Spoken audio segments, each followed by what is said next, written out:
Good evening and welcome to Disqualified Dads. An early Ramzan Mubarak to all my brothers and sisters, Muslims, non Muslims alike. Tonight we have a very special episode. We have a panel with us today. It's a little bit different from the usual podcast. And we're going to be discussing the topic of discussion will be life after marriage, life after divorce, life after family court, and life after losing contact with your children. Now, we have a panel with us today who have real life lived experience of these things in some form or other. So we can reference to these situations and try and get the relevant information and knowledge out there. Now, if Uncle Ramiz, if you would just like to introduce yourself, everyone take 2 minutes, talk a bit about yourself, introduce yourselves, and then we'll take it from there, inshallah. Sure. My name is Ramiz Ibrahim. Everyone knows about clinic that does hijama and all that, but I'm also like a psychotherapist, coach, and as I said, a lot of experience in like marriage and divorce and a general life experience. Yeah, so I'm Dr. Asif. Was a medical doctor, and now a disqualified medical Disqualified doctor. doctor, that's it. Yeah, disqualified. Yeah, a couple of weeks ago.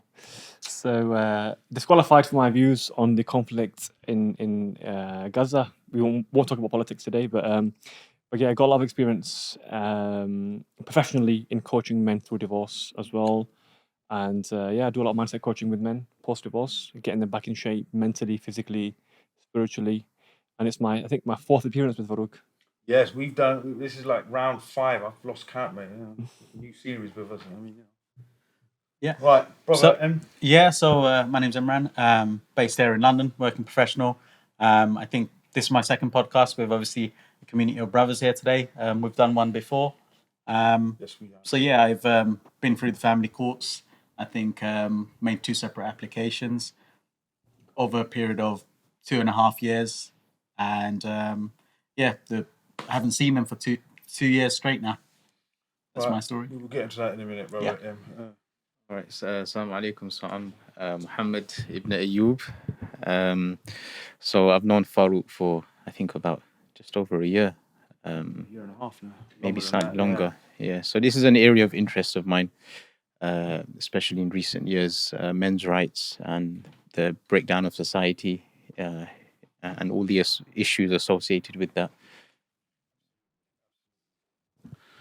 Right, so I'll tell you how we'll kick this off. So, brother M, could you just talk us a little bit about your journey through the courts, where you're at, how long it took, where you are now? Because I understand you are at the end. You've come out the other end of the meat grinder, so to speak. Yes. So, just talk us through a little bit about that journey and where you find yourself now, and how do you see life now as Muslim, South Asian Muslim man in his 30s. What does life look like for you now?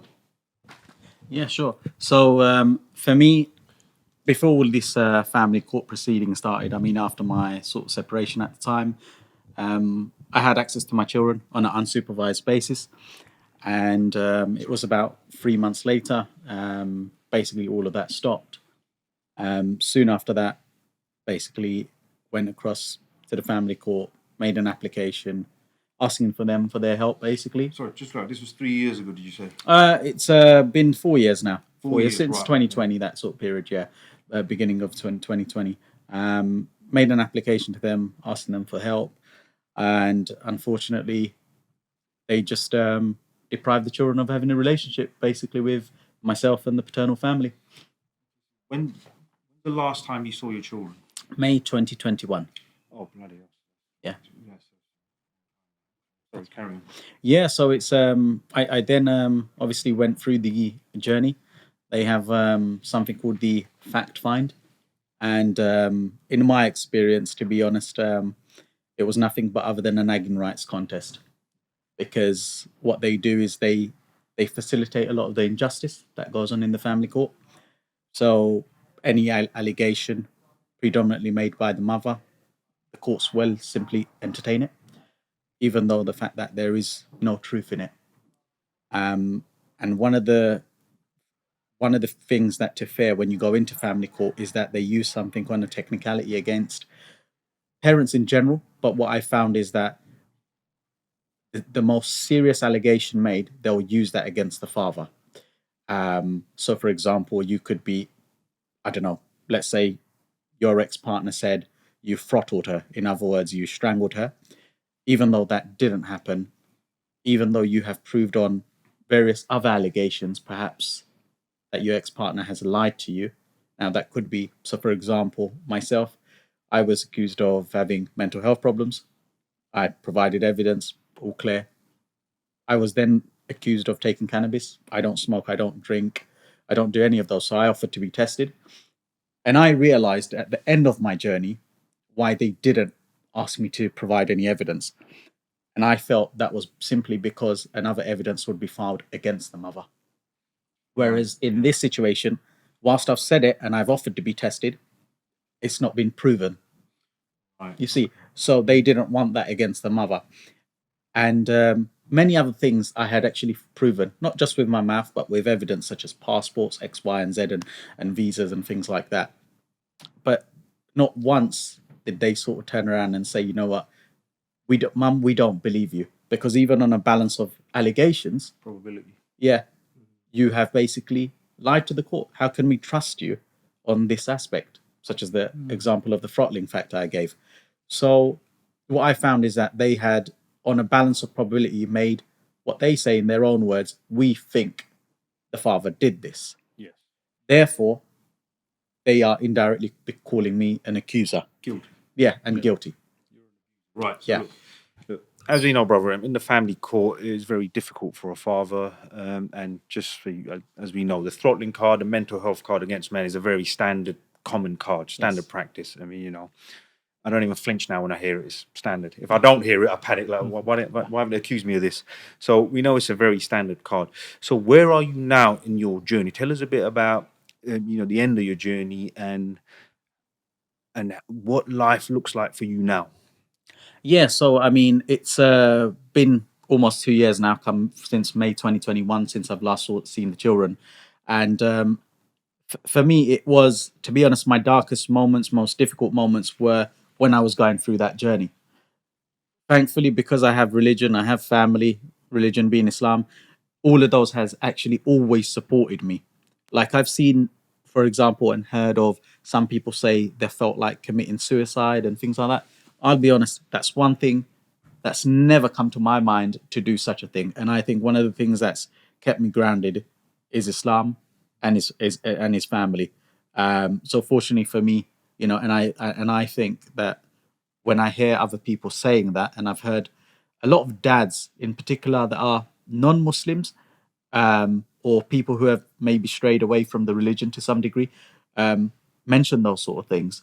And I think my sort of journey has now come to a bit where when I hear fathers say that, it's to grab hold of them, encourage them, and wake them up basically, because they've got a life of their own, regardless of what's happened. The past is the past; it's an experience they've got, and they simply need to say, you know what, it's time to move on. Because I, for example, have been able to look after myself a lot more better since coming out on the other end. Of the court system. So when I say Yeah. you're coming out, so you are now out of the court system. Yes. You're no longer in family court. That's Your right. divorce is complete, so to speak. Yeah? Correct. Yeah.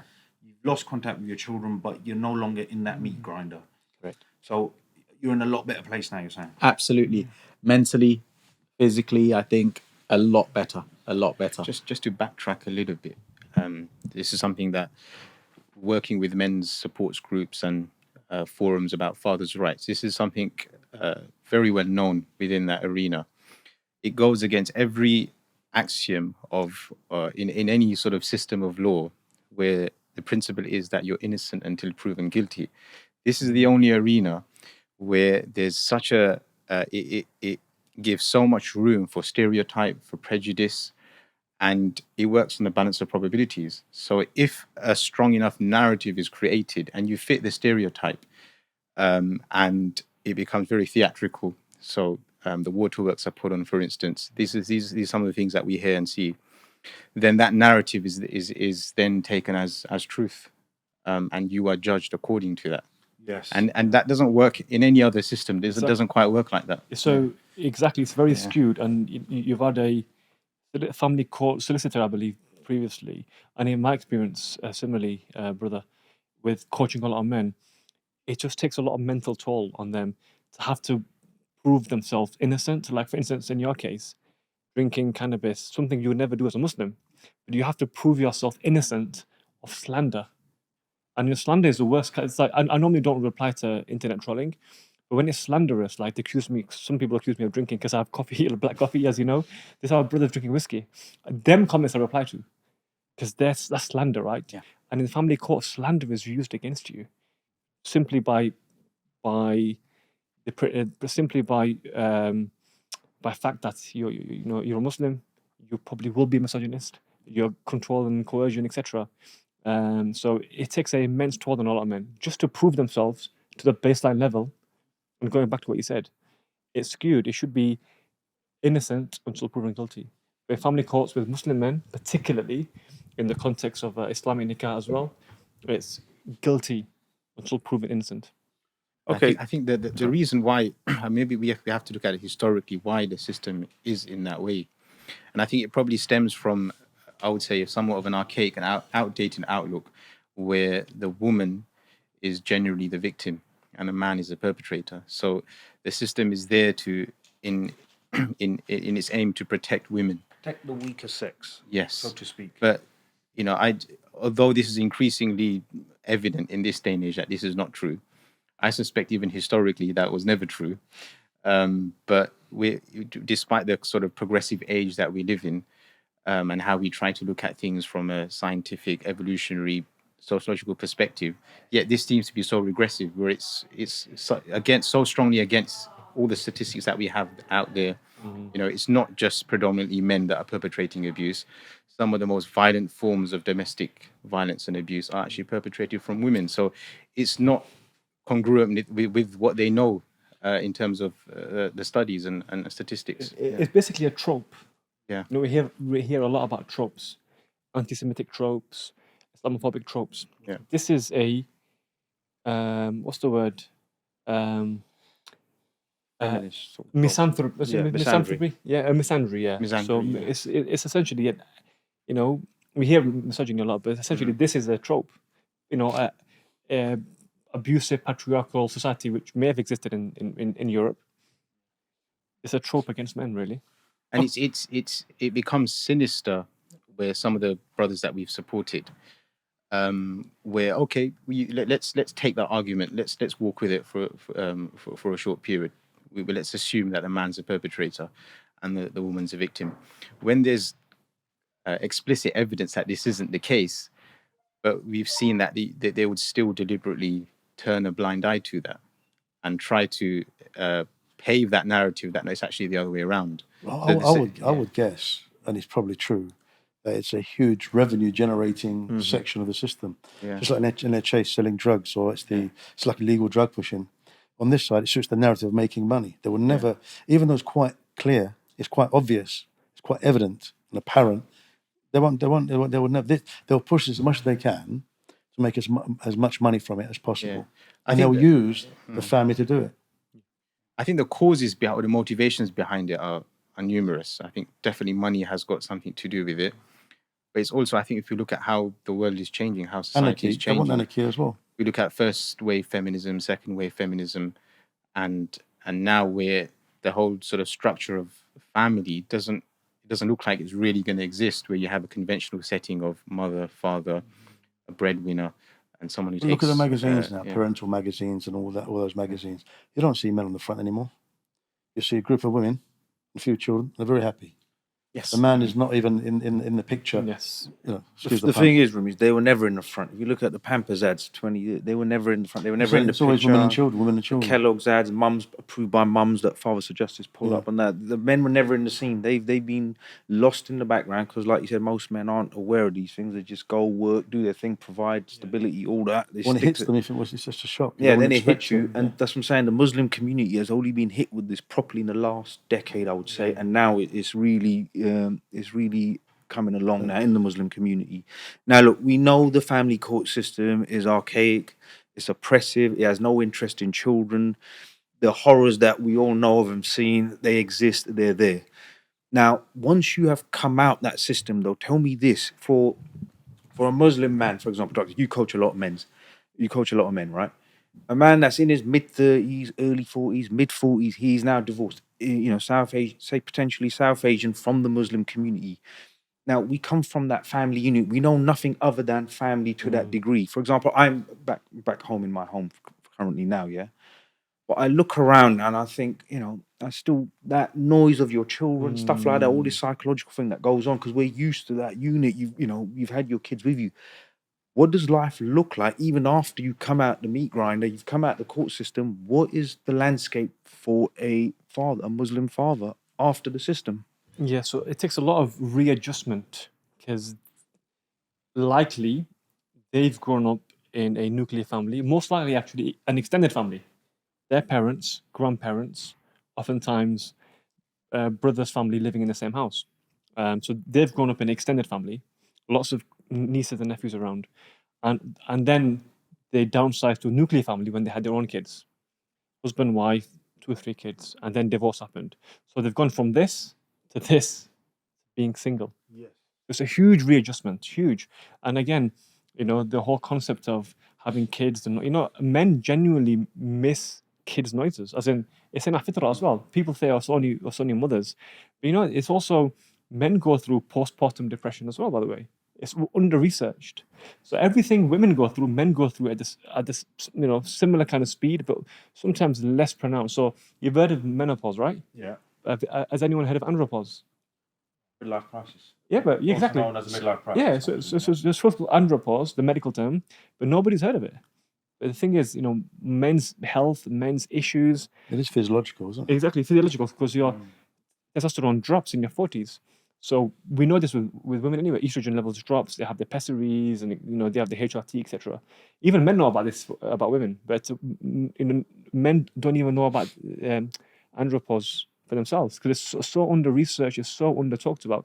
So when it goes to men feeling lonely after divorce, readjustment, going back to the family house, seeing. I know a lot of men who had to throw away the toys in a charity shop because they couldn't bear the sight of seeing the children's toys there, or the beds. They've had to get rid of the beds or paintings on the wall. These are memories, and it does affect men, of course. It's grief, brother. Isn't Yeah, it? absolutely. It's So part of yeah, grief, like if it's losing something. Exactly. So it's losing a huge integral part of you, knowing that they could be literally half a mile up the road. And so it takes a lot of adjustment and it takes a lot of strength. So I say to a lot of men in my coaching, just either get remarried, obviously, we can move on. The grief won't ever reduce in size, but your life can be filled with new memories. The size of the grief is always going to be that. It's going to be a dark hole, but you can fill the dark hole with more light around it. And over time, the light can kind of shine brightly compared to the hole, but the hole's always going to be there. And if you're living by yourself with no family support, it feels like a house, not a home. I think the other question is, as well as men suffering, from losing contact with their children, the important question also is how are these children being affected by it, who are going to be the men and women of the future society? Can we not quantify it, but can we explain it? And can we sort of perhaps foresee what the effects of that would be? Have you guys come across Dr. Gabor Mate? Gabor Mate? He's The Jewish. yeah. He's a Jewish, Very good. Hungarian professor who survived the Holocaust. I think his parents survived the Holocaust. He talks a lot about exactly what you said, the effects on children of this losing the bond. Yeah, psychodynamic, isn't it? Exactly, psychodynamic, exactly. So you talk about the first 7 years of the child's life.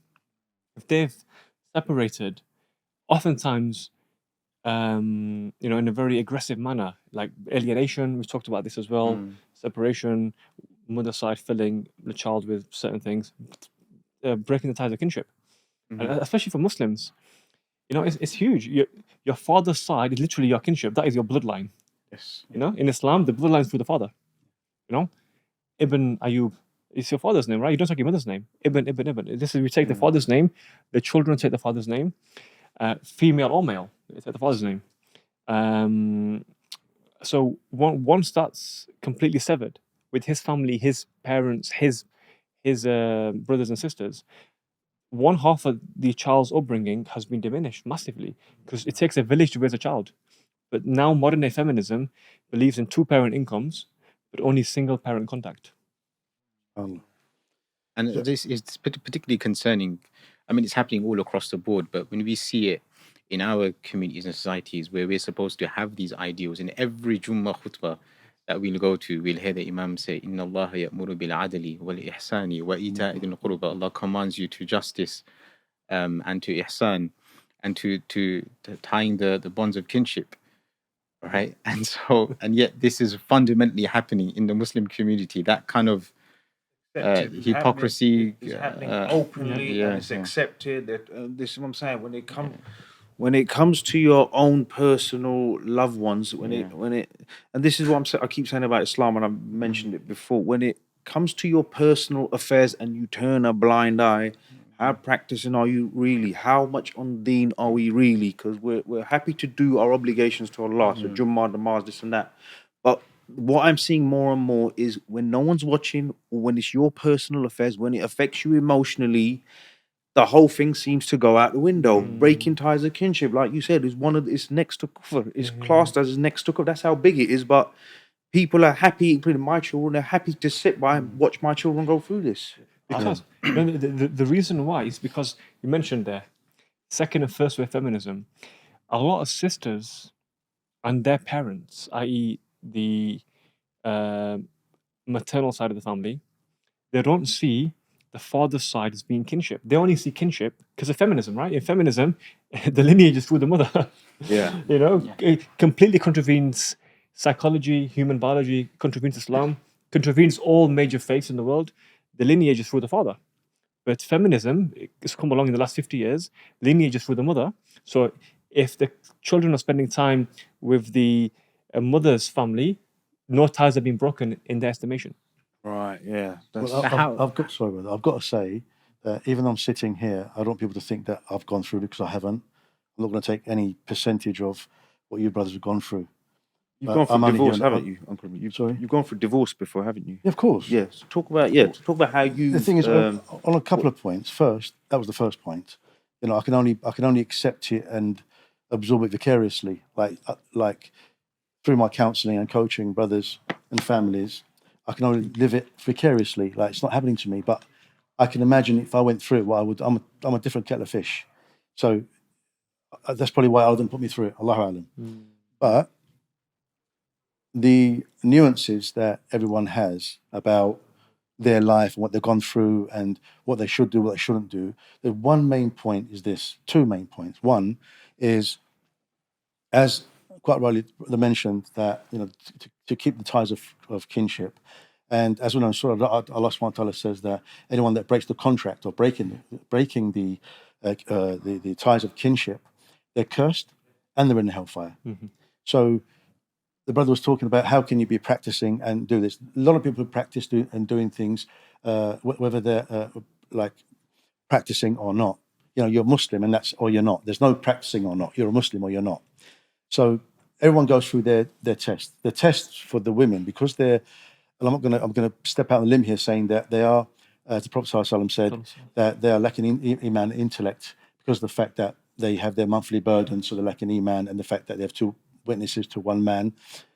They're easily influenced, and societal norms now has become like, before in the Victorian ages, it was like it's patriarchal. Yeah. Now they think, well, we can make money by making it matriarchal, and they think that, well, let's protect the women by diminishing the family and breaking the family ties. There's a lot of money made into it. These are think tanks. But what we have to understand is, as a Muslim, and whatever you go through, and this is why I always tell brothers and families is this. How can I say? There's lava, okay? And that's people that are in trouble, what they're going through. You don't want to step into it. It's like you tell people, but you're stepping away from it, because that's how emotionally hard it is. So saying that, we must never forget that having resolve during, after, and then choosing another journey. Our journey is to Allah subhanahu wa ta'ala. Yeah, nobody's perfect. Now, I don't want to feel potentially humble by speaking like this, because I've done wrong in the past, but it doesn't define me. And that's one thing. Whatever you've gone through, whatever other people have tried to bring you down by using, rhetorics, that is not you. You know you. And what you have to do is spend time bringing yourself to a point as a human man, a male figure, that is not me. That is my journey. I know it's hard because you've gone through some emotional connection with children, but these children do not belong to us. I say the same thing to my kids, and I don't like bringing them up, but it's the only way to give an example. I always said to them that you don't belong to me, that you belong to Allah. All I can do is give you what Allah's telling me to give you, and that's it. After that, you have to make the choices, you have to make decisions, you have to fall down and get up. And I always teach them, if you fall down 7, you get up 8. Fall down 8, get up 9. That's what brothers have to do as well. Please don't get into a, but I know it's hard, but you got to have the will and the resolve and the vehemence and the power to think, you know what? Allah has chosen you as a Muslim man, yeah, to make the effort to guide yourself, those who are connected with you and those who are not connected with you. Try to have resolve. You need to have resolve. Never think that because you've gone through this kind of, journey, that is you. I'm a weak person, that's what happened to me. I'm this person, that's what happened to me. It happened to you because it's meant to happen to you.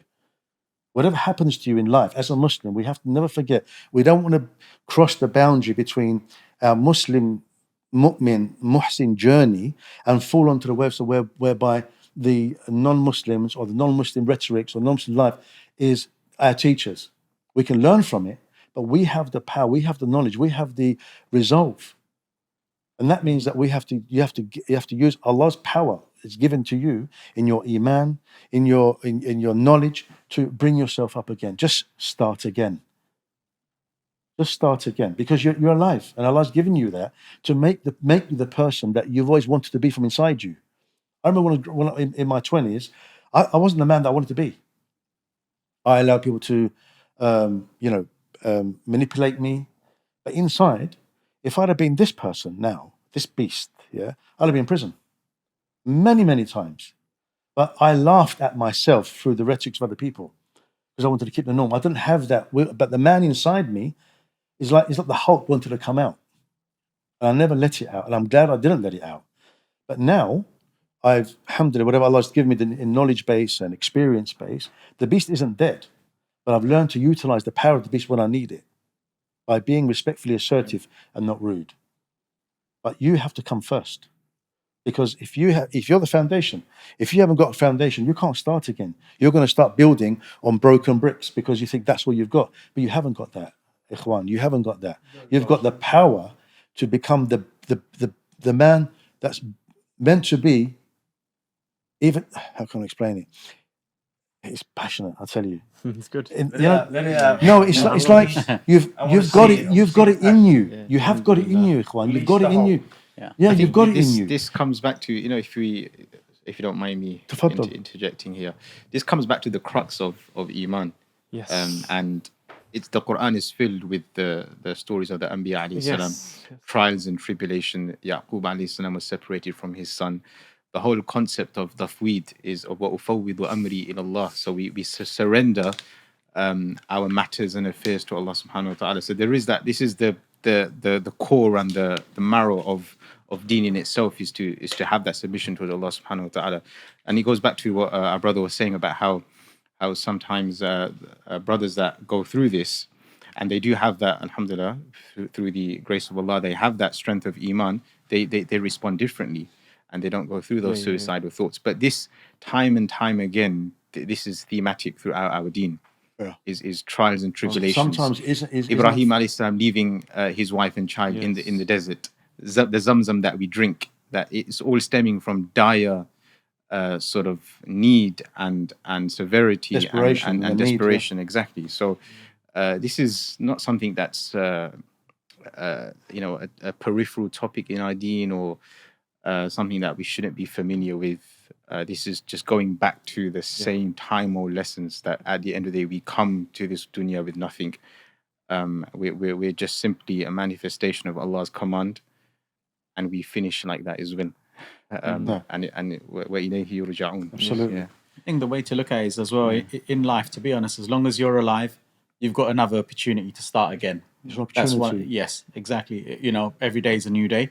So that's one thing. And whoever goes through these sort of struggles, I kind of look at it as my struggle to be very small, to be honest, because I've woken up. Yes, you're in that struggle. It's difficult, like you said earlier.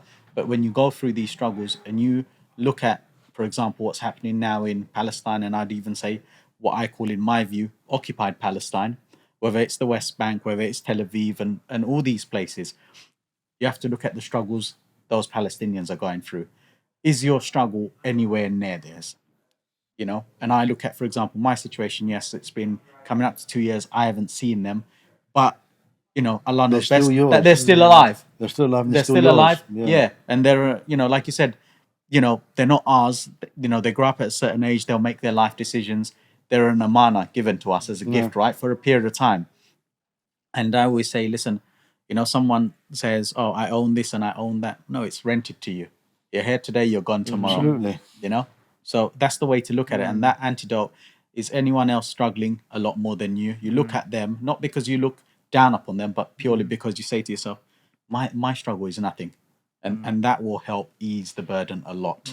And submission isn't defeat.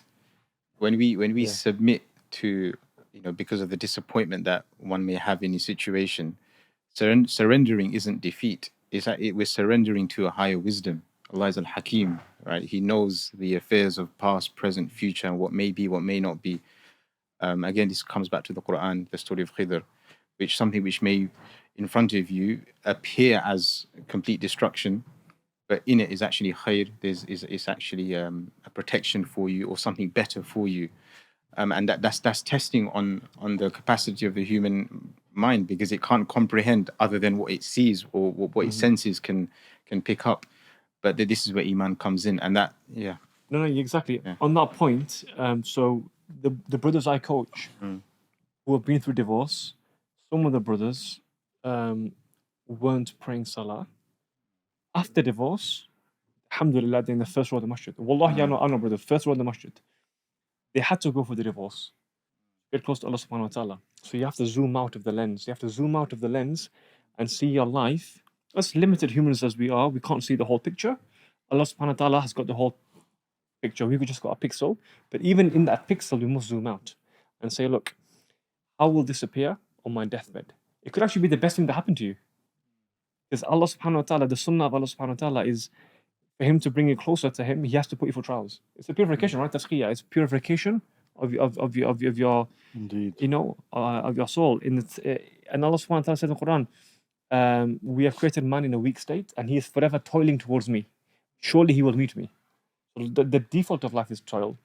But we have to use the toil, we have to use these instances to get stronger in terms of if Allah shakes us with divorce is, by the way, the hardest thing. After death of a spouse or death of a parent, divorce is the hardest thing, by the way. If you look at the medical grief scale, we spoke about this in the 5 stages of grief. So a divorce hits man. If you look at the pure units of grief, you can't measure grief on units, but if you could measure grief on units, it's second or third, in terms of impact.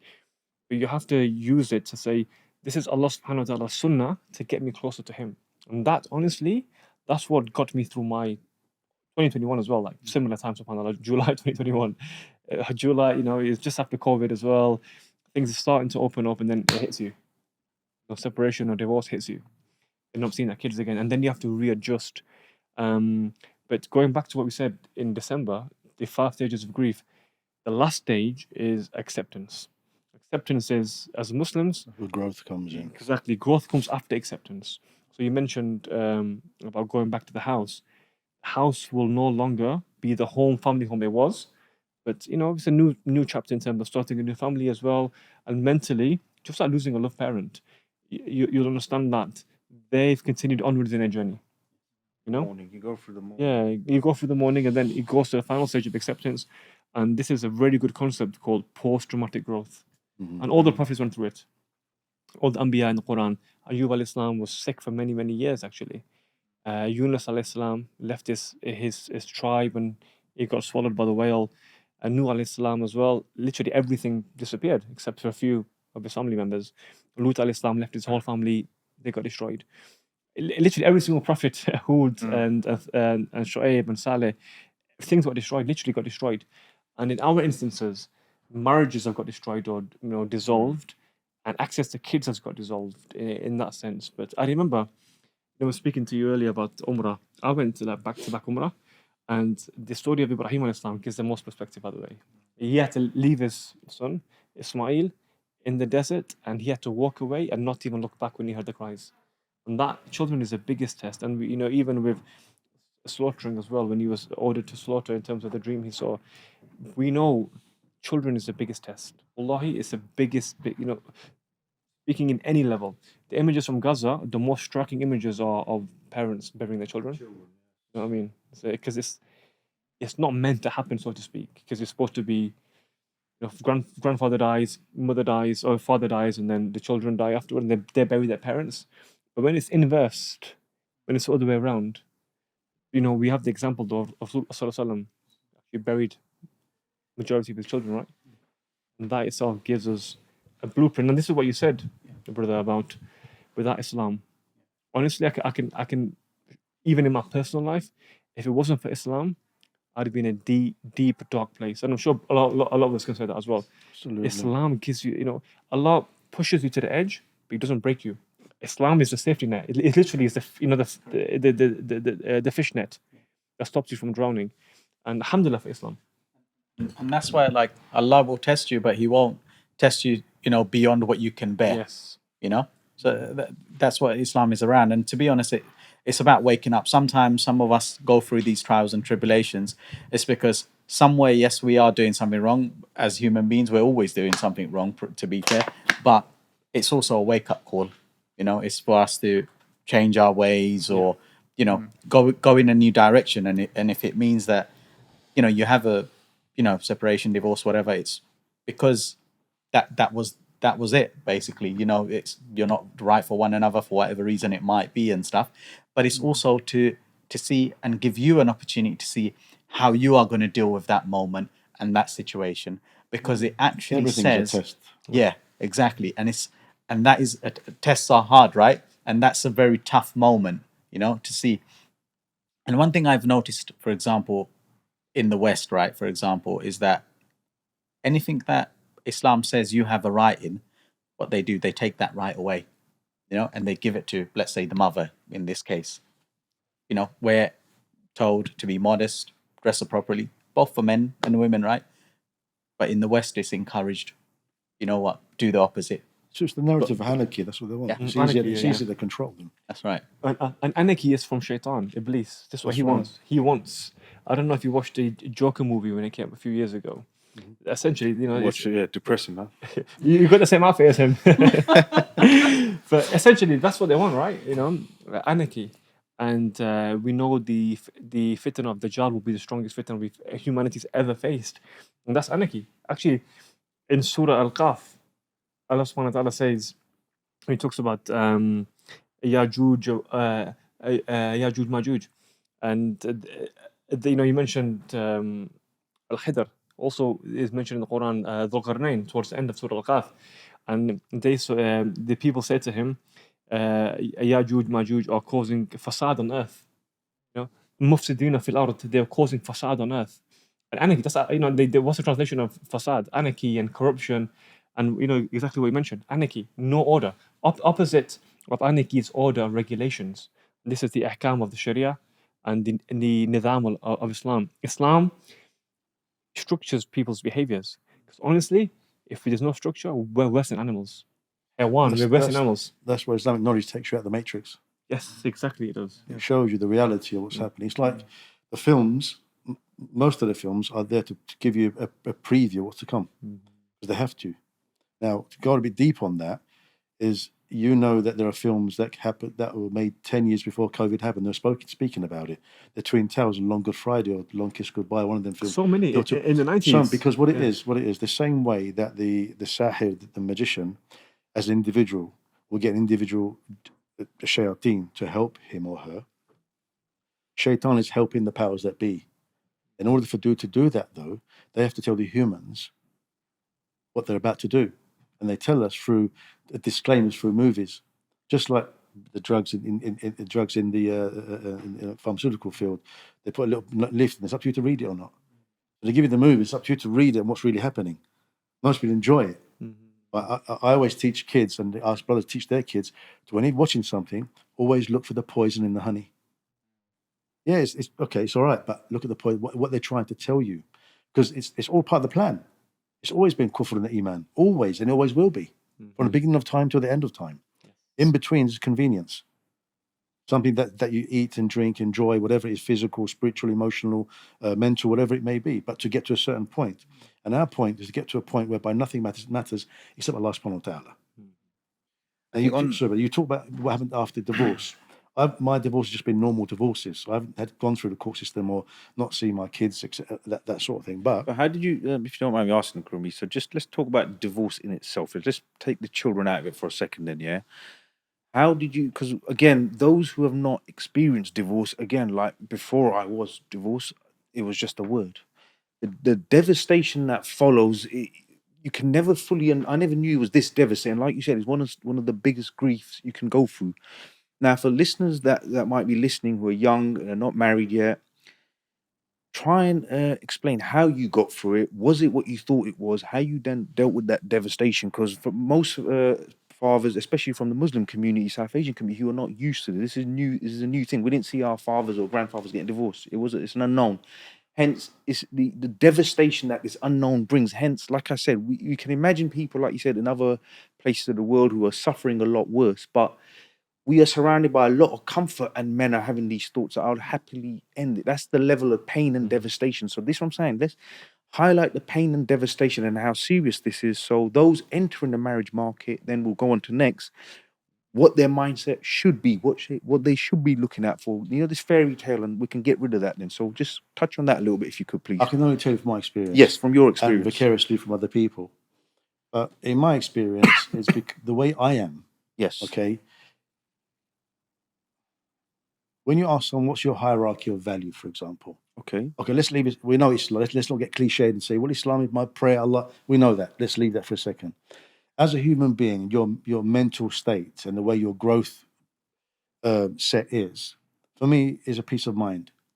And what your hierarchy of value is how much you spend emotionally, physically, mentally, financially on to keep that. And mine is a peace of mind.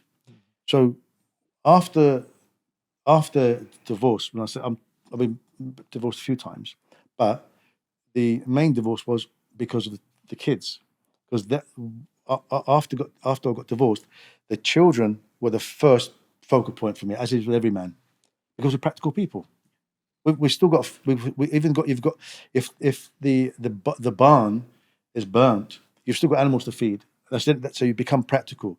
But the feeling of that negativity, I could not handle it. I couldn't get into that dark spot. Me and Shaitan were best friends for 6 months. I was thinking prison and thinking this and that, but Islam held it together. This is Islam was during safety net. your divorce, yeah? Yeah. Your first. Was it your first divorce? This one? Second. Your second divorce. You And got into that. mine's a different story. But you got into that space where you started getting that I'm negativity. thinking, I'm going to do that, I'm going to do this, I don't care about this and that. That's what it was. Vindictive. It makes you selfish. Yeah, of course. But one of the things I will tell everybody is, and that's male and female who are the victims, true victims, is this. I'm not saying I'm a victim either. I'm not the easiest person to get on with. I'm not being humble there, because I'm not. It's very difficult because of upbringing and ADHD and all that sort of thing. So is always remember, don't let your situation change you to be over there when you can stay here and become the person you want to become. We can take you somewhere else where you spend the next 10 years just in that state of why me and woe is me and, I could have done that and was it me, and you become the victim. And you use that victim state, yeah? Every difficulty is an opportunity for growth. I remember years ago, I don't know, 15, 20 years ago, I used to do a lot of lectures, weekly lectures on self-development. And one of them was the power of problems. We know the verse we mentioned, I recited earlier, in the Yusra. It's not after the difficulties ease. It's within. It's with the difficulties that ease. But you have to be like, oh no, what's happened to me? No, calm down, take a breather. Oh, hold on. This can come out of this. They're still my kids. I'm still alive. At least they're alive. At least, so you've got to look at, but it's very difficult in the initial stages of that feeling. But after a while, if you've been given or haven't taken that journey of self-development, given the opportunity to self-grow with emotional intelligence, the better you get yourself to an emotional intelligent state, the quicker you will go, I'm not going over there, I'm staying over here, I'm going to feel the pain, I'm going to absorb it, and I'm going to use it for my benefit. You become selfish, but not selfish that it's going to change you so you miss the opportunities in front of you. Yeah, a very good quote is, when a door closes, oftentimes we look so hard at the closed door that we miss a corridor of open doors. Absolutely. Just like Literally, another corridor open, 10 doors open, but we're so focused on the closed door. And we talk about glass half full, glass half empty. Muslim men, we are always, as Muslims generally, we are always glass half full people. Because, optimism, husnul dhan, a good perception of Allah subhanahu wa ta'ala. And فَإِنَّمَا الْأُسْرَ يُسْرًا إِنَّمَا الْأُسْرَ يُسْرًا, with difficulty. And you have to look for it though. We have to look for the ease in the difficulty. it's difficult when you're in that. Yeah. And again, it's rising. Trauma, What when you you're in the mentioned, trauma. process it. So it's what I tell a lot of my clients: process the emotions. Do not let them subsume and consume you. Process them. You're human, of course. You can cry now and then, of course. Just don't get flustered by the emotions. Rasul Sallallahu even cried when one of his sons died. He cried, didn't he? I think it's Qasim. Ibrahim alayhi Ibrahim, one of his Ibrahim alayhi one of his young boys who passed away, cried, of course. And but he still had a battle the next day, or he still had the Sahaba to lead, his wives to the lead. responsibility to keep you going. Exactly, and he mentioned about the barn. A very good example. Men, we are very practical, and it's only when we lose that logical side of us. And Farouk's a good example. He got busy straight away after the divorce in terms of starting, the jiu-jitsu, etc. As men, we have to put the pain into some kind of progress, and I'm a big fan of that. I'm always tell my clients, put the pain into something, and oftentimes actually put it into your deen. You've got more time now. The evenings are free. Learn more Quran. If you want to do hijrah, go on hijrah, etc. Get closer to your deen. It's again positive. Now you got 4 hours extra in the evening after work. You don't have to watch Netflix and Just add to change that, nappies, to finish off what I was saying basically is a couple of things. 30, 40, 50, 60 years ago, you get married, have children, get with the program. There's not even a iota of thought about we may get divorced one day. They'll kill each other, but they'll stay together. Till death do us part. And that's true. That's exactly that's written in gold with our first generation, mum and dads. This generation, they always ask me, they say, "Oh, brother, give me some advice. We just got married. We're in the early 20s." And I said, "Are you ready to take it?" I said, "Yeah." I said, "Okay, fine." And I tell them that 20, 30, 40 years ago, the old generation, they get married, have children, get with the program. Now you can't do that. You spend 2 years, providing each other with emotional and physical intimacy as much as possible. We're living in a desirous state, of course. You enjoy each other as much as possible, emotionally and physically. Travel, do things together for 2 years. Build a good foundation. When the child comes, which inshallah it comes, it won't make a barrier, because there's always a barrier. Shaitan likes to use that. The wife feels frumpy. And now we're getting to some solution-based things, but the wife feels frumpy. The husband thinks that she's pushing him away. She thinks that he doesn't love me anymore. Look at the state of me. I'm after post pregnancy, and Shaitan comes in and all hell breaks loose. Now, giving each other that bond is vital. Now, you're saying we do talk about a lot about what's happening to everybody and talking about it, but now we have to start how we're going to fix it. It's going to take a long time. We're going to fix it by doing things like this podcast, but also people who have the strong iman, the strong resolve, the knowledge, the power, the experience to push brothers into a resolvement state. I'm sitting and already I'm thinking resolvement coaching. That's my next project. That's what I'm going to do. This is my resolvement coaching. Giving brothers how to have resolve. How do you have resolve? Because most people in this next generation haven't been given the love and the care and the nurturing to now grow up, get into a marriage and say, what is this about? Because they haven't given the ability to deal with their own emotions, let alone with someone else's emotions. One last thing, is enter into a relationship now as your new journey. When you get the next relationship, always say to yourself, it's not about trusting the other person anymore. That's done. You did that. Now it's about being very mature about it and saying to your spouse, and your spouse to be now, is this. If I see something, you're ready to walk away if they're not ready to fix themselves up. And you have to tell them, you should walk away from me if I'm not ready to fix myself. Got to be fair about it. If I see things in you that I don't like and it goes against Islam or it goes against our relationship, or it's not really, it's like you're taking the mickey. And we've gone from mediation, you're not willing to make up. I'm going to walk away. Yes, I love you. It's going to hurt. I will walk away. You know why? Because my mental stability, I've learned that is very, very important. My continuation in getting to the final destination, which is Allah subhanahu wa ta'ala. And I expect you to do the same. I think Okay. this isn't. Sorry, you. Yeah. I think one of the things is, as brothers, what a lot of brothers need to do is, especially the ones that haven't got married, is whoever their prospective, fiance, wife is going to be, they need to say, "This is what I want. This is how I." Communication, key, everything. Keep it clear, but you've got to be on top of it and not airy about it. Like, you've got to take the lead from the beginning, before the marriage. That is when that communication is happening. Otherwise, you're behind already. Basically, you've already lost it. Because then afterwards, once you get married, you're going to have more deeper problems and stuff.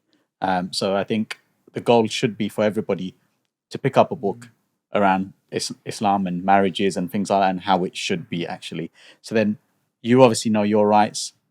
They will then know their rights, and no one will be sort of trampling on one another. I think that's one of the. And the second thing I'd say is, with marriage, we've got the concept of nikah, right? That's our marriage. That's done. We don't need to look at anybody else's ceremonies that they do out there, like in this country here, where they do registration marriages. Fine, that's not for us. That's for non-Muslims. If that's the choice that they want to make, then I think that's their choice. But I think as Muslims, we shouldn't take that route, because we don't need to get. Why do we need to get married twice? We don't need to do that. We've got our marriage, Islam, nikah, done. Prophet said, you get married, keep it simple. Why do you need to do that? You want to pay that extra $200-300 to get registration marriage? You know what? Think about it and say, let me save that money. I'll give it to charity. So much better. Okay, let me just take a different angle to this. Look, we know what should be done. We know we should be on Deen. We know we should be in Islam. We know the basics, core concept of Islam. But look, let's look in the reality of where we are, yeah?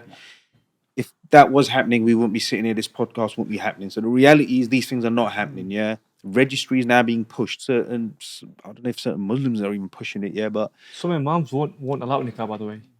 without registry. So that's what I'm saying. That's the reality. So let's take this from a slightly practical angle now, yeah? This is happening. People are not following this. People are happy to break ties of kinship. Youngsters are selfish. No one wants to listen. People just pull for their own, not right or wrong, yeah? So let's move away to the reality for a second now. So Dr. Asif, now I'll start with you, yeah? Knowing what we know, knowing the practicalities, knowing the system, knowing what doesn't happen. We know what should happen, but knowing now what doesn't happen and how devastating this is. What practical advice would you give your younger self before you got married from this end? Looking back now, because with the experience and knowledge you have now, what practical advice would you give yourself before you entered the marriage market that some youngster could use, that you could have used, that all of us could have used maybe? A good question. I would say the blueprint our parents had, which Brother Ramiz mentioned, i.e., you do not get divorced, no longer apply to my generation.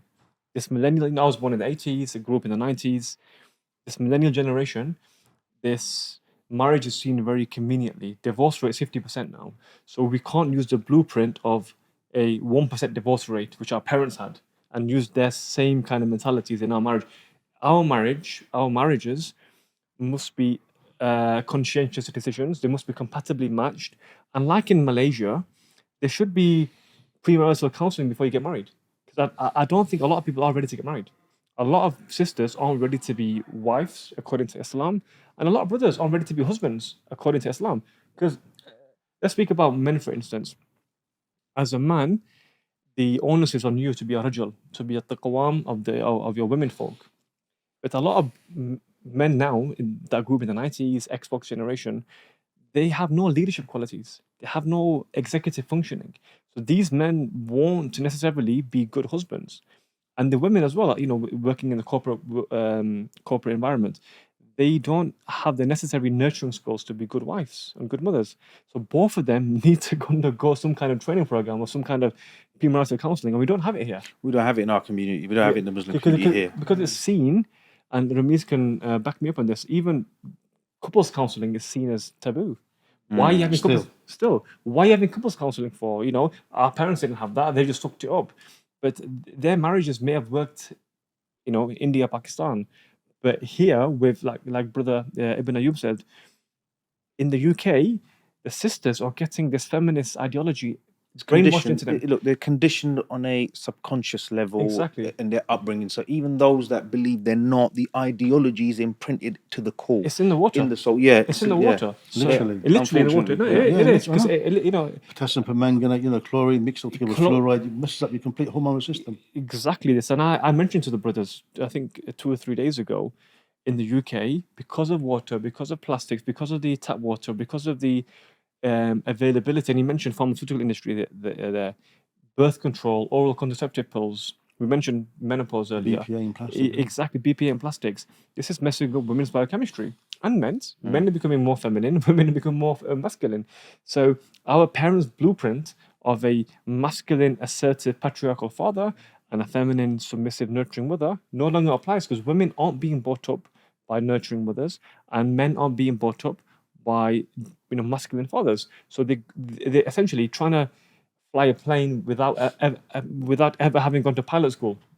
So I do think the imams need to take responsibility for this as well as community leaders, because that's what they should be. They're not just religious leaders; they are community leaders. They should take the charge on community matters, and there's no bigger community matter in the UK than divorce at the moment. I think that comes quite well into the point that, I mean, Brother Ramiz has mentioned a few times the shaitan, the devil, facade, corruption on earth. As human beings, and especially as Muslims, we have that vicegerency, Yes. that responsibility. Okay, and that is the Adamic fitra way of looking at the world, and it would be very selfish of us to just marginalize this as individual experiences or a men's peripheral issue. It's not. We're looking at the statistics now. It's something that, as an ummah, we need to be deeply concerned about as 100%, imams, as teachers. So it's basically a leak in the roof of the house. So we're busy trying to renovate and make sure we've got enough Quran schools, and we're expanding the masjids, and we've got X, Y, Z. It's broken But from yet within. there is a huge issue that we haven't put the proportionate attention on. No, but this is what I'm saying. And when you're talking about, like I said, the corruption on earth, the evil, like I said, I think that the only real evil I have experienced in my lifetime is the family court system, the laws in place, the bias in place, and the way how easily a father can be ejected out the system. And then the bias that you face. So it is pure evil to its core. And that is the key to it. Because, like we said, so-called practicing families, sisters, they've fallen into this. So we are part of it, and we are taking part in this as a community. Our community is taking. So, like I said, I'm not concerned about the forces externally. I'm not even concerned about the water, what the government's teaching. I'm not concerned about any of that because they've infiltrated our homes. Yeah. They've infiltrated our women. They've broken the family unit systematically. The foundation's gone. Everything else will collapse. You ain't got to worry even about the job, bro. We're going to be done before then if this continues. And this is what I'm saying. And just to touch on your point, so you're saying, Dr. Asif, that you think there should be courses like they do in Malaysia for men and women before they get married to give you marriage training, what a man's role is, what a wife's role is, husband's role is. That's what you think the path is? 100%. And you know what? It should be compulsory.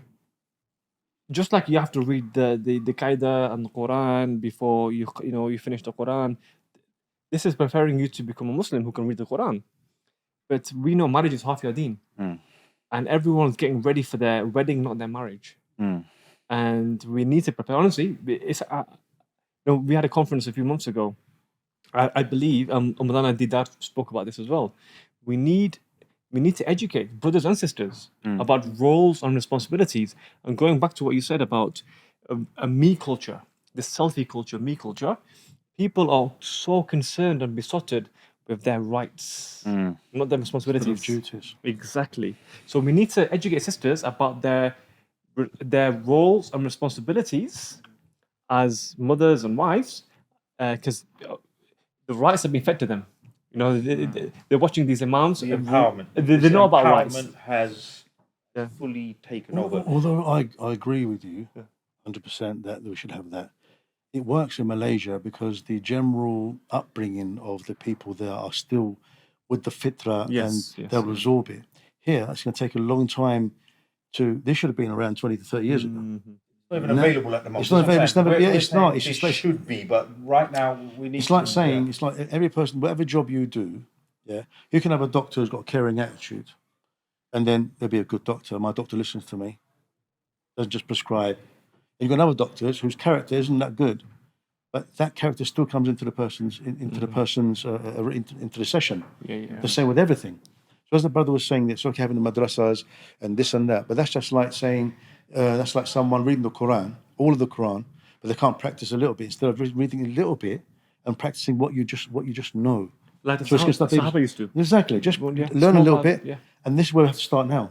But it's not going to come with us. It's going to come with us to push our children now, that's or not- yeah. other brothers to teach them to their children to change the society rather than just individuals. And that's It not starts in with any us. way to undermine Quran schools. Of course, that goes without No. saying. But that's akin to starting an exercise program and just making sure you're consuming the right amount of proteins without actually doing any exercise. Any exercise Yeah, at all, you're yeah. not looking at things in a holistic way.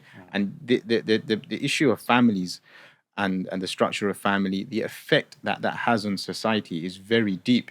This, and we learn this from our deen as well. Why it comes in the hadith that Iblis gives the crown to that particular devil who succeeds in separating that. Why does he get that?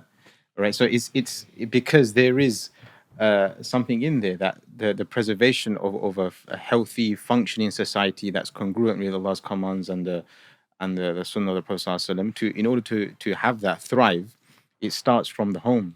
Okay, right? so look, And so if we don't get that right, and at the same time we're trying to have successful masjids and all other things that are also necessary, then we're not looking at things in a holistic way at all. so knowing what you know now, knowing what you know with all the fathers that you've dealt with and what you're aware of in the movement and what is going on, what advice would you give to yourself, your younger self, before you were married? Like, what practical advice? Because we know what should be, we know what could be, we know what we should be as a community, as the Muslim ummah. But knowing what you know, what advice would you give your younger self before you were married, when you first entered the marriage market? Yeah, I think that's a difficult question. I'm sure I can give a few suggestions, but I'd agree fully with what Dr. Asif is saying, that there has to be some form of premarital counselling to gauge compatibility. No, but currently we've got to you've remember got to that be- there is no, it's not there right now. So like Yeah. someone could watching this now, they can't go and get that. It's not available. So from people that have walked we have walked this path. We know this road, the well-trodden road. Now we know this. So from our experience, from our references, I think what can we give? One thing I could say is very difficult in terms of how much you can control the external. Okay, how much you don't know what kind of in-laws you're going to get, what kind of person you may marry, because I think it is genuinely difficult to find out what that person actually is like. The real test starts after marriage. It's like a chemical reaction. You can't be simulated unless those conditions are there. Then you're going to see the results of what these two chemicals bring together, right? So as much as you try to gauge it, there's an element of suspense, and you really won't know. What you have control over is yourself, okay? And are you maximizing the tools that you need to be successful in a marriage? And that includes moral, spiritual well-being, financially also. Have you obtained the right advice about marriage, and what kind of outlook you have about marriage? So that's the only thing you can do, I think, is to make sure you're doing what's meant to be done, and then there's very little I think you can control on the other. So yeah, tying your camel. Yeah. Exactly. And I think, going back to what Farouk said, if there's no providence for premarital counselling, because there probably won't ever be, we can at least do our parts as Muslim men to learn about our rights and, more importantly, our responsibilities. I think, it's a Some valid question to point. you, yeah. I mean, if I was to go back all these years, one thing I'd say to myself is, lead and don't be pulled along a string kind of thing. Don't let someone else to sort of lead you. Lead constantly kind of thing throughout your time before and after sort of thing. But what I'd also say is ask questions, be inquisitive, ask things, find out about this person that you're going to get married to. They're old enough. Do they share responsibilities in the home, whether it's with their sister or their mum? Are they doing certain activities that as a wife you would want them to do? So one of the things I'd say, for example, you brother, you mentioned earlier on, a lot of the sisters are now out there in the corporate world. They're working. They come home, mum's cooked for them, fine. They're not doing it, so they're not being trained. My question always would be is, right, why are you not getting involved once a week at least? Okay, you're working, but why are you not cooking for your family, your parents, and your brothers and sisters once a week? Why not? That needs to be there as a training. And I'd say for the opposite and the reverse is that if you're, I don't know, say 19 or whatever, you're working part-time, no problem. Pay your TV license or whatever. The father should get that son as well to pay a bill, because that responsibility is there for the sister, and that responsibility is there for the brother. But if all of a sudden they kind of get married, all of a sudden 6-7 bills fall on him, it's like a bomb's exploded. And for the sister who's never cooked in her life, she's having to do it maybe 3 days a week or 4 days a week. That's gonna cause problems because she's gone into another home from the comfort of her home. Let's be fair here. And then all of a sudden now she's having to cook X, Y, and Z. She's not used to it, and she's thinking in her head, her mentality is, I need to go to work. I need to, get a salary and stuff like that. Whoa, whoa, whoa. You need to reverse back. And that's where the training needs to come from the parents within. I'm not saying our parents didn't do a great job in certain ways of sticking together and keeping the family together. They did a great job. In fact, majority of them probably didn't know how to speak in English. There was one person working in the family, and the cooking back then was, I would say, there was a lot more process to it than what it is now. So there's no excuses for the sister to say, I can't do this. If the training was there, it will come second nature to you. Another thing is, when we're all single now, are we? Right now, so you can talk to yourself about this, not your previous self. Supposedly, yeah. Good. No, it's nice. So, talk to yourself now, isn't it? Because you are yourself still. I mean, you have to go back because you're single now. So now you've learned your experience, you've gone through it.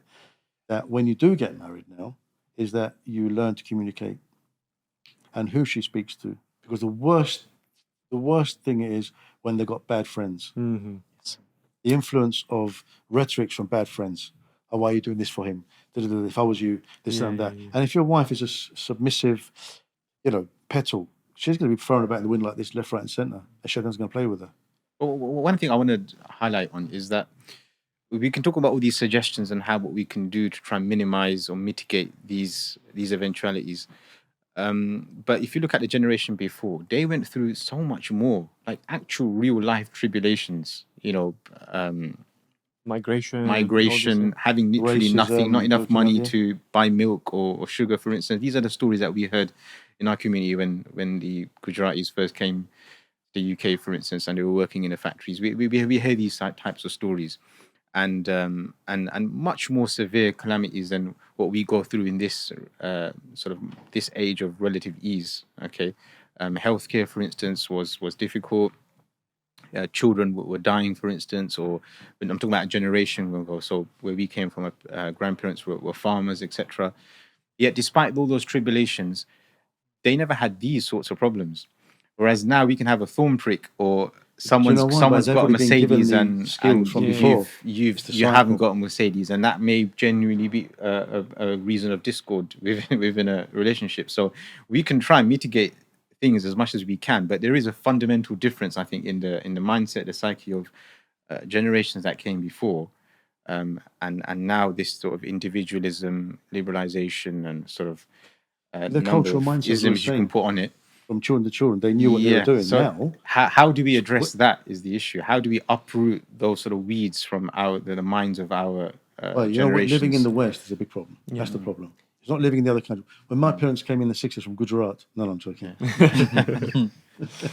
So the problem isn't is emulating or copying the previous generations. Yeah. That's not going to come unless we go back now and bring up children, bring our children up. Yeah. It's still there, but it's affecting them as well over there.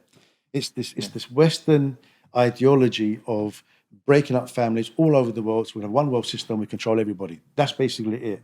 But Out of Muslims going through this aren't consciously doing this because of a new world order. Yeah, absolutely. Right. Absolutely. It's because of something else. It may be because of these trivial things that we've talked about. I tell you what it is. Yeah. It's willful ignorance. That's it. It's willful ignorance. Nobody wants to know about anything You know, about you it. mentioned a very good example there.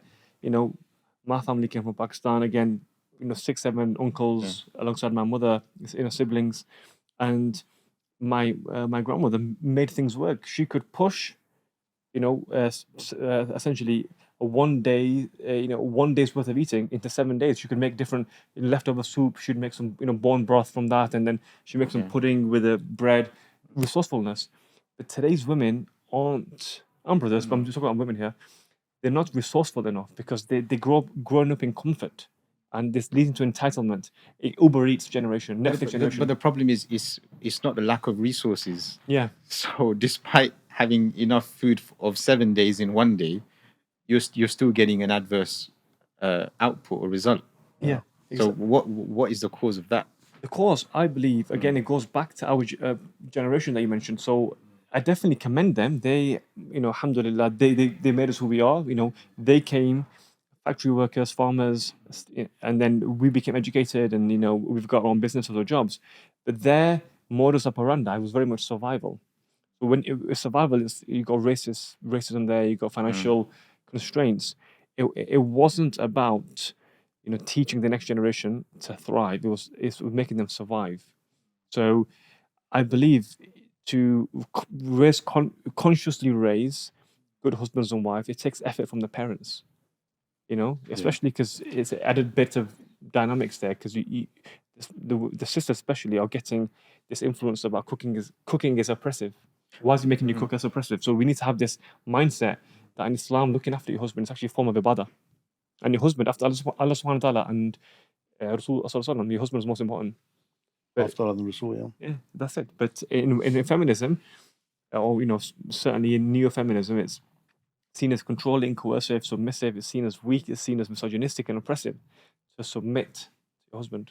Yeah, I just want to highlight on that point. Then, look, as we're looking at this from different angles, the Muslim women are 70 to 80%, from what I understand, are initiating the divorce. So the breakdown more so is being pushed from the sisters. That's the reality. So, what is then, as we're on the subject, we've got a few minutes.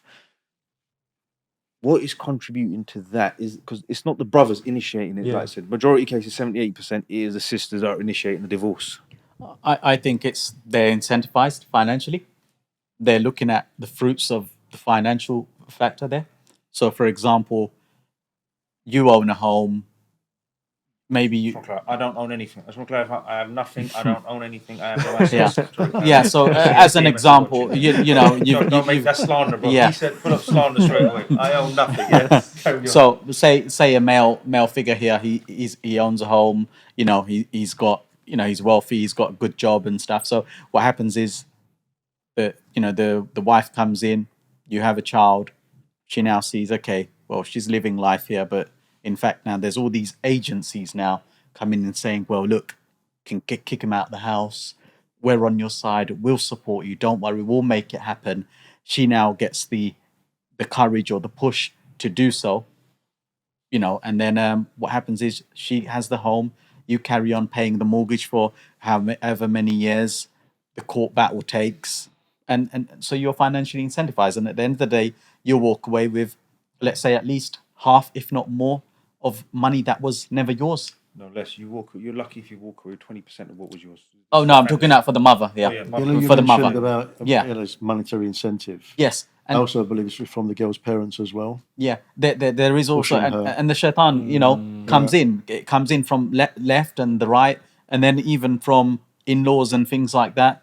They say, yeah, go on, break it up. You've got this kind of attitude But now. but they're the same elders. The parents that are doing this, then it goes back to this, right? You said, yeah, they're the same parents that stuck it out, pulled through, survived, and this and that. But they're happy to empower the daughter in most, like I say, 70% of the cases, to get behind her, to say, yeah, don't put up with this shit. We'll take the house. Why are they then engaging this? No, One of the things is a lot of our parents' generation didn't own assets and homes. Let's say in the UK, for example, and if they did own assets back home in whether it's Bangladesh, India, Pakistan, and certain countries within the Asia, that ain't happening. That's not how they roll over there. You ain't allowed to do that. You came here, you're gonna go back with whatever was in the Mahar agreement, and that's it. You go back. So you couldn't do that sort of practice. So here, because it's incentivized, they then go out and say, yeah, do this and do that, and it's encouraged. But at the end of the day, the mothers need to look at themselves and ask themselves, are they really better off? Because what they've done is they put themselves one spot into that hellfire, because by going underneath that grave, they still owe that debt. And if another person has to take out a loan to pay you off, you are then there's double. Yeah, exactly. I know brothers personally that have taken out 20,000-30,000 pound interest-based loans because they're maxed out. They're maxed out. There's only so much you can ask from your family, right? Especially if your family is second-generation immigrants. It's only you can scrape a few £100, a few £1,000 here. But imagine 20,000-30,000 pound. So honestly, I know personally brothers that I've coached that have taken on 30,000 pound loans, interest-based. So as the mother who's unlawfully taken half the wealth, you're also culpable for the interest on that loan as well. Yes. And look, I just want to say, look, I want to put it out there directly to all the sisters, all the sisters that I've got entangled into this, the families I've got behind it. Your mum and dad, they have lived their life. They have been married 30, 40 years. They can advise you, they can teach you to play these games and all this childish, immature stuff and get one over the in-laws, all of this stuff. But remember this, your parents will go in their grave, you will go in your grave, and your children will go in their own grave. You will live your own life. When your parents pass on from this world, you will be alone. You will be the divorcee. You will be that single mother raising these kids on your own. You will not have a companion. So do not fall into these games and this childish, immature sort of stuff. And think of yourself. Think of your family, your children, your husband. Think of your life. That's what I will say. Because parents, unfortunately, have fallen into this, sticking by their own, which is adding to the problem. One thing, sorry, I would say also is, especially sisters who, deprive the child of a relationship from very early on, from the father. If they decide, at some point, I'd think that they'd want to get married again. Whether they want to set up another family with kids or not is another thing. But another father will ask that question. Those children, when do they see their father? How often? How many nights are they staying? Why not? Yeah. And they will then make it difficult for themselves to actually move on. These court services are a fake court. It's an illusion. They're not really there to help you. Money-making scams. Yeah, money-making. In fact, they use the mothers. That's right. They use the mothers. They coerce them, in fact, more than anybody. And that's why you see a lot of this post-separation abuse taking place. And who, facilitates them is the family court, the solicitors, barristers, because they're there to make money at the end of the day. That's who wins. The children lose. And in fact, that system itself makes more money than the Ministry of Defence in the country. And I just want to highlight these children who have extended families, grandparents, uncles, aunts. In my situation, in many other situations, where are they? Where are they not stepping in? Why are they not thinking of their grandchildren? Because they will be questioned on this on the day of judgment as well. So-called practicing families, you need to take a good look at yourselves. And I'll put it out there look, my story is clear. My divorce ended, as we spoke on your podcast, Dr. Asif, down to disrespect. Disrespect from my father-in-law, my mother-in-law, my brother-in-law, and this idea that a son-in-law is just a punch bag that you control and pull around and play around with as you see fit. No man will put up with disrespect. And my situation, categorically, I'll put it out there for the world to know, I was disrespected to the point till I snapped. And that's why we are where we are. Right, we've got a few minutes left, guys. Uncle Ramiz, have you got any sort of final comments? Just go around with the final comments. What can I say, boy? What can I say? All I can say is, like you was talking about to the sisters, is that they're a victim too, but they're a victim of their own ignorance. And not to play the game. Your children will lose, and they'll grow up, and they'll know the truth, and you're going to fall flat on your face because of them. Especially the boys. There's no upbringing. and there's not proper mentoring from a male figure. Yeah. And no, look, at the end of the day, even if you got married to somebody else, that man cannot take the place of that boy or that girl's father. He can be a mentor, he can be a dad, but he can't be a father. And there's a father out there that can help you. Why? I mean, what's the point of? Are you telling me that you are actually not letting your kids see the father to hurt him? You don't realize that you're hurting the children more than you're hurting him. And you're hurting your akhirah. Yeah. Yeah. This is satanic. Exactly. Even if you're wearing niqab, even if you wear hijab, you're praying 5 times a day. You know, you're reading the Quran, you hafiz Quran. What is that? What is that? What is that? That's nafila. Yeah. It's not What is inside that? your heart. You've got a hijab You're on the breaking heart. family ties. Yeah. You're cursed, and you'll be in the hellfire. Allahu alam. Dr. Resif, any closing comments? So, picking up on the point the brother mentioned earlier about preparation and training for marriage, unfortunately we don't have a system in the UK where young brothers and sisters are trained for marriage, but we can get a reasonably accurate gauge of their preparedness for marriage by looking at their parents.